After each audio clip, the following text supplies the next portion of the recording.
me, optimism is a positive life attitude that someone has to believe that the best possible outcome not only will happen, but is happening now, even in the worst situations.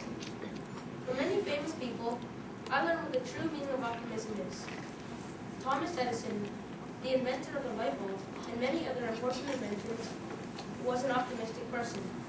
When he tried to invent the light bulb, he tried many different shapes for the bulb and many different ways to make the light bulb last as long as possible.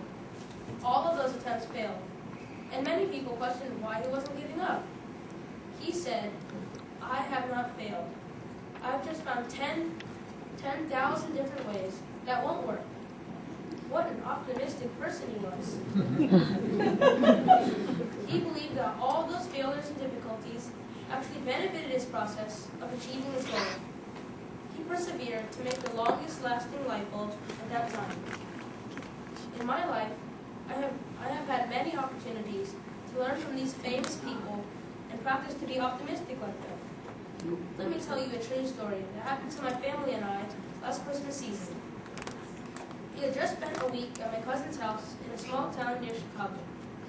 On Christmas Eve, we planned to fly back to Houston. What happened was that our original flight had been canceled. We struggled almost 6 hours in the airport and finally settled down in a hotel room for that Christmas Eve. Sounds like a sorrow experience on Christmas Eve, right? But now, I will tell you the same story in a different, more optimistic way. After spending a fun week with my cousins and their family in a small town near Chicago, we planned to fly back to Houston on Christmas Eve. At the airport, we found out that our original flight had been canceled, but the manager kindly told us that he had booked our seats on another airline that was located across the airport. We walked a long way there, but I thought it was a great way of exercising, especially in a holiday season in which we had eaten many delicious meals and gained many calories. When we arrived at the check-in location of the other airline, we found that we didn't have any seats booked on their flight, so we had to take another great walk back to the original terminal.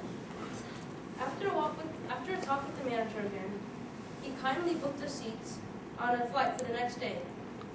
He even worked out their schedule to arrange us a free hotel room to stay for that day.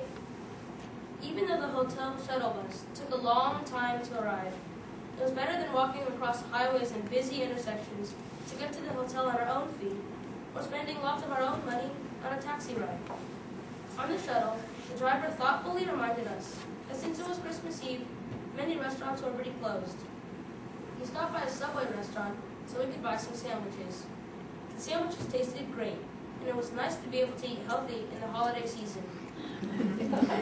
After we settled in the hotel room, I got to watch some of my favorite NBA basketball games. Our whole family was so grateful that we could spend Christmas together. You can see that there's either a pessimistic or an optimistic way to view the same situation I experienced on that Christmas Eve. You may wonder on that day, which really happened? Well, it actually happened in a mixture of both ways. But I learned from this experience that optimism can change my outlook in life in undesirable situations. It not only helps us persevere to eventually reach our goal, but it also makes the process more enjoyable and, in my opinion,